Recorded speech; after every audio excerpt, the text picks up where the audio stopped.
Welcome to 1850 Main Street, a place where friends get together and talk about their country and hope for a brighter future. Your hosts have built this spot over the past 40 years, meeting every day with people who are in the headlines and behind the real stories.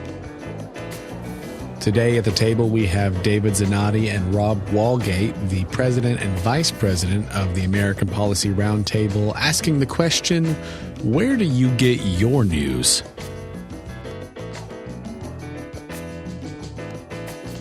So here's my question for you, Rob Walgate. First, in case somebody's brand new listening, and I'm sure they are, who is Rob Walgate? Rob Walgate is the vice president of the American Policy Roundtable.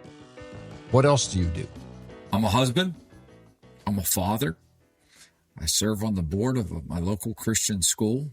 I guess I'm just out there doing what I can do to... You're a pretty honorable son and uncle and brother and not a bad golfer either, I might add. But you are getting a little obnoxious on the golf course. It dawned on me the other day. You're going to have to come up with a new school of understanding as to how you play golf when you hit it farther than everybody that you play with. There's a few that can still get it past me, but I'm working to change that. The problem I'm learning also in life, though, is that when you lose something, that's when you realize, boy, I got to work to get it back. And I started to lose it. And I guess I worked harder. I guess it's kind of like young growing up. I always said, when Rachel and I got first married, our first home, I think about it, and it was amazing to us. It was our first house. We didn't have a garage. Well, we didn't miss a garage because we'd never had a garage, right? You never miss something so I'm like, we don't need a garage. And then you get a garage one day and you're like, how did I live without a garage when it snows a foot? So it's one of those things. I've lost a few things. I'm just trying to get them back. All right. So here's my question for you. And you also happen to be the project manager of, and that's a really diminished title. The world of iVoters.com is the world that you sit in supervision over. And that's a 50-state online voter information service that's been around since 1998. And it reaches millions of people. It's one of the few sites that was online, I don't know, it was 5 or 7 years ago that National Public Radio actually, when they did an article reviewing online information sites, liked and ranked iVoters among the top. They said, because it actually works. It really does work. And so that's a very important site that people are going to be hearing a lot more about this year. So you do that, and you do several other things too. But the reason I wanted to ask you is to put you kind of in context for folks is my question, and you don't know what I'm going to ask you, but my question is this: how do you get your news?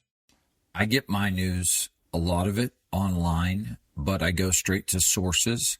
So I look at MSNBC. I'm talking national perspective. I look at MSNBC. I look at Fox. I look at CNN. I go to Drudge. Local sources, the amount of newspapers that our team subscribes to at the American Policy Roundtable. I read the Columbus Dispatch. Yeah, if there was a tax penalty or something for how many papers you could be a part of or something like that, we'd get fined. We monitor them. I monitor them at the local level in small communities all around the United States. And please note, we pay for those. We're not trying to steal articles from people. We honor the people that are creating these stories, whether we like them or not. We're paying for it. Yes, we pay for them, and we make sure we stay on top of it. But that's how you do it, because, Dave, you've been in this business a long time. And I'm catching you. I don't think I'll ever catch you, but I'm trying. And when you see people that offer an opinion on something, or maybe help to analyze something or explain something, but they don't even know how to pronounce the city that they're talking about. They don't have boots on the ground. They're not working in that community. They're just flying over it. That can be frustrating for the people who live there. So we want to make sure that we have an understanding of what's going on. That's why we do what we do. I was just emailing. We were talking about, I'm looking forward to getting back on the road and doing some policy briefings around the country. We'll be heading to Peoria, Illinois this fall, and some other places. And I look forward to that. It's a way to get out there and talk to the people that are on the ground. So one of the things that troubles me the most is when people tell me that their primary source of information is Fox News. Now, that Fox News isn't here to defend themselves. They're a for-profit corporation owned by Rupert Murdoch and controlling interest stocks and publicly traded, and they're a big media network, and they don't like us. Okay, and none of them do. None of the political parties like us either, because we challenge them, and they don't like being challenged. And so fine. Now we've appeared on Fox News. Both of us have been on Fox News because we've been involved in key policy decisions and key litigation that has been national news, and we've been right in the middle of it. And we've been on, and we'll go on any media outlet, I think, just about if there's an honest platform to talk about what's going on, whether we agree or disagree. Okay, so it's not personal. It's not personal. The reason that I get concerned with people who get their news solely from Fox News is because, well, I don't even know how many reasons I have. One, how many people that are on Fox News have ever done public policy, actually know what really is going on? How many have ever been in a courtroom? How many have ever been in a legislature? How many have ever written a piece of law or sat in a committee where those laws were being debated?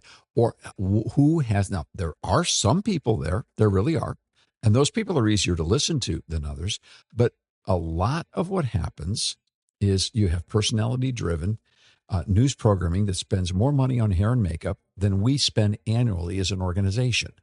And we're doing the stuff, they're just talking about it. They are. I think that was one of the things that was difficult for me in the early years of my employment at the American Policy Roundtable and the work that we did, coming to the understanding that we're not doing this to be entertaining. We want to be educational. And we don't claim to know it all. We're going to try and do the research, and we're going to talk to people and get help with it. But our job, if we can keep your attention, that's amazing, and we're thankful for that. But our job is not to be an entertainer. We're not out there to pour gasoline on a fire so you can look and see how big it gets. Thanks for stopping by at 1850 Main Street. We're glad you're here. Do you want to learn more about what's really going on behind the scenes in public policy? Tune in to the Public Square on over 200 radio stations coast to coast, or download the free Public Square mobile app from your app store. Just look for The Lamppost. Find out what America's talking about at thepublicsquare.com.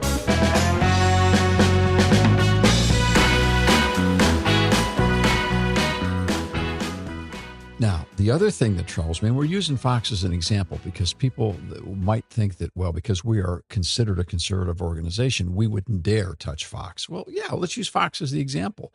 Fox News is in business to tell the story that their editorial ownership and control wants told.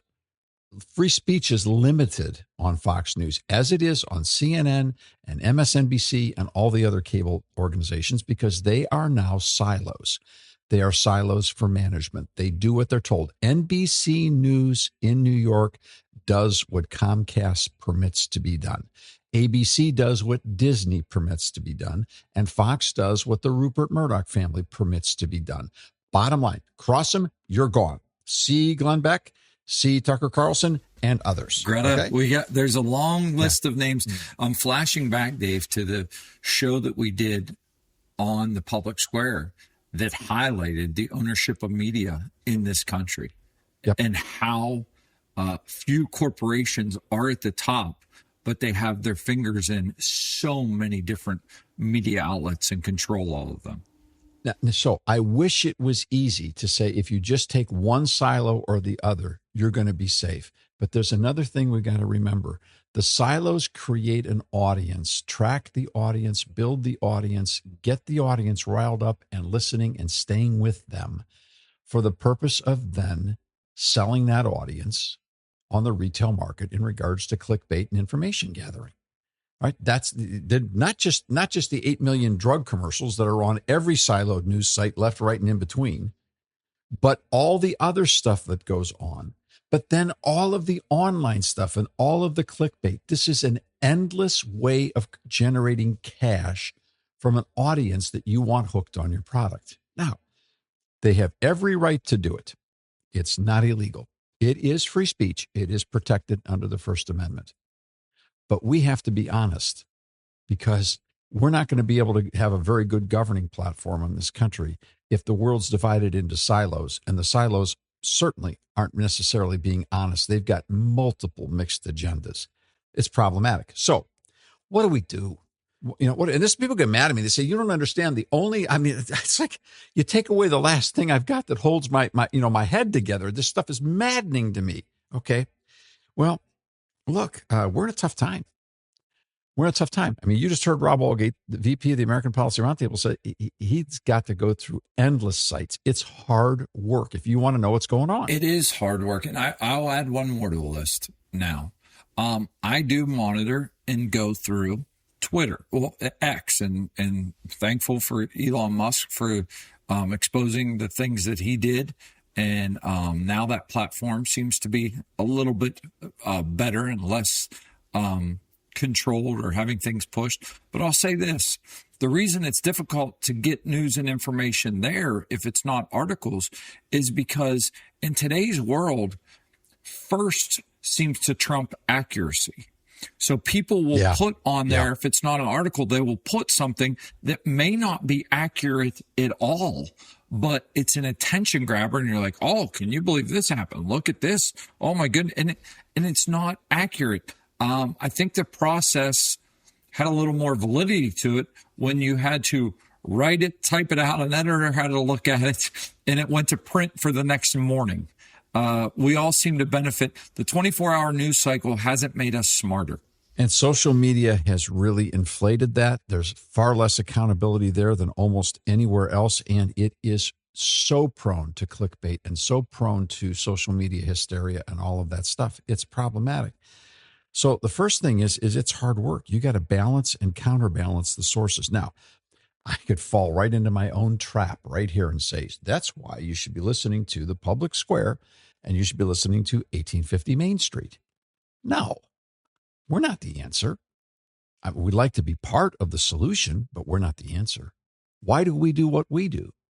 We do what we do because we are committed as a nonprofit organization that is a mission to America to try to encourage every single person in this country to understand not just the benefits of liberty, but the responsibilities of liberty. And that regards conscience and character. That we cannot be a free society and a prosperous society and a happy people if we don't change our minds and if we don't think the way that God wants us to think as he reveals it in the scriptures. By the way, I didn't invent that idea. If you read George Washington's circular letter to the states in 1783, at the end of the War for Independence, that's what George Washington basically said. He prayed that out loud in writing for our country. So what we're trying to do is what I would say is discovery communications or discovery radio or discovery podcasting, whatever way you plug into the work of the American Policy Roundtable, whether it's on 1850 Main Street, whether it's at the Public Square, whether it's the 2-minute program, the daily 30-minute program, the weekend long format program. These are all different ways that we're packaging together stories based on how people want to get their information. Short and fast or a little longer, more dialogue like this or a panel discussion. How can they best get their information? And then with data and resources that validate that. Then a monthly update that we send out to people to get you behind the scenes on more stuff. What are we trying to do? We're trying to figure out what's going on, be honest about it, and let people know. Maybe we can help people save a few steps. We're never going to be a singular source. There should never be a singular source. Right.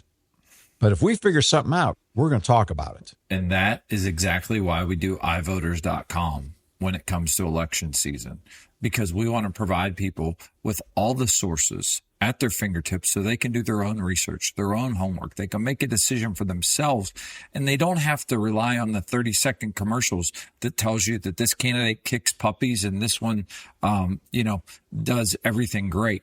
It just doesn't work like that. That's not reality. In every one of our communications tools, there's a chance for every listener to talk back and say, this is what I'm feeling, this is what I'm thinking, this is where you're helping me, this is what I like, this isn't working for me. I hope people will use that. All I do is go to the aproundtable.org or go and get the free phone app from the Public Square or visit us at thepublicsquare.com or visit us at 1850.com and walk with us. See how we do. See if discovering this stuff together doesn't feel better than sitting alone fuming in your chair at night watching siloed cable news.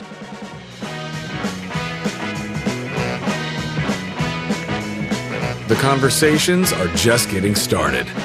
To get connected, check out 1850mainstreet.com. We don't data mine anyone or sell your information. Subscribe today so you don't miss a single conversation. We'll see you next time here at 1850 Main Street.